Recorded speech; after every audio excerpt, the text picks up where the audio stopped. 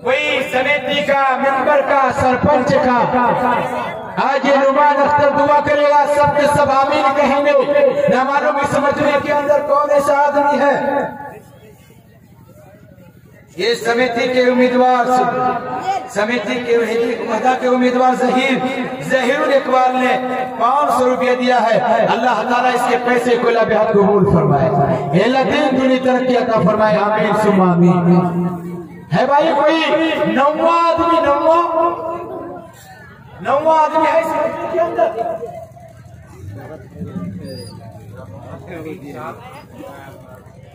ये जनाब हनीफ साहब पटुगांव के 500 रुपया दिया। अल्लाह ताला इसके पैसे को लबेहात कबूल फरमा ले, दीन दुनी तरक्की अता फरमाए, आमीन। और भाई इस मजमे के अंदर और कोई आदमी, इस मजमे के अंदर कोई और आदमी, नौवा आदमी जो कि 1000 रुपया देने वाला हो, 1000 रुपया देने वाला हो, नौवा है इस मजमे के अंदर। उस्ताद शोरा जनाब हिसामुद्दीन वाहिद भारती साहब अगर हमारी आवाज सुन रहे हो तो जल्द स्टेज पर तशरीफ लाएं। जनाब अबरार दानिश साहब भी उनके साथ तशरीफ लाएं। है भाई इस मजमे के अंदर और कोई?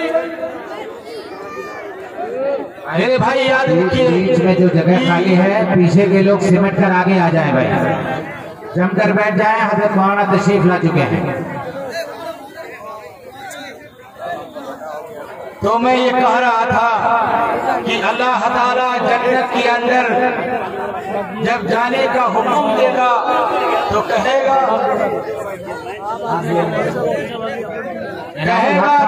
ने 300 से जब से जन्नत के बाहर में जो 2 नहर है, एक नहर से पानी पियो। जब वो जन्नती उस नहर से पानी पिएगा, जब उस नहर से पानी पिएगा तो अंदर की गलाजत खत्म हो जाएगी, पेशाब की थैलियां और पैखाने की थैलियां ये सब के सब खत्म हो जाएंगे। और फिर हसद की बीमारी खत्म हो जाएगी। इंसान के अंदर जन्नत में हसद नहीं होगा। आज दुनिया के अंदर हसद करता है, जन्नत के अंदर हसद नहीं होगी। जब इंसान दूसरे नहर से वजू बनाएगा, वजू का हुक्म देता है कि मेरे बंदे तुम दूसरे नहर से वजू बना लो, क्योंकि दुनिया के अंदर जब इंसान मस्जिद को जाता है तो वजू बना करके जाता है कि ये मस्जिद जन्नत की क्यारी हुआ करती है, तो इस क्यारी में वजू बना करके जाता है। जब वो असल जन्नत में जाएगा तो अल्लाह ताला कहेगा कि मेरे बंदे तुम इस नहर से वजू बना लो, वजू बना करके जन्नत के अंदर दाखिल हो।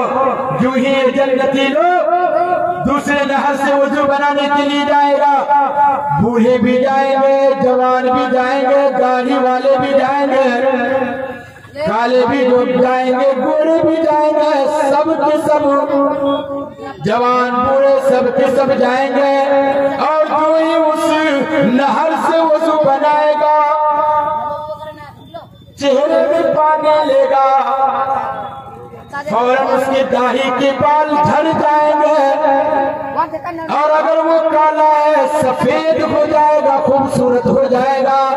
मदनी करीम जनाब मोहम्मद रसूलुल्लाह सल्लल्लाहु तआला अलैहि वसल्लम ने इरशाद फरमाया, जन्नत में जितने लोग जाएंगे खूबसूरत जाया करेंगे, और ये जन्नती आदमी अगर चाहे मर्द हो चाहे वो औरत हो, जन्नती हूर से ज्यादा खूबसूरत होंगे। जन्नती हूर का आलम ये होगा। मदनी करीम जनाब मोहम्मद रसूलुल्लाह सल्लल्लाहु तआला अलैहि वसल्लम ने इरशाद फरमाया, आओ मेरी प्यारी उम्मतिया सुल्ला, अरे जन्नत के अंदर जो हूर मिलेंगे इतनी खूबसूरत हुआ करेगी, इतनी खूबसूरत हुआ करेगी कि अगर उसको 70 जोड़े पहना दिए जाए फिर भी उसके बदन दिखाई पड़ेगा।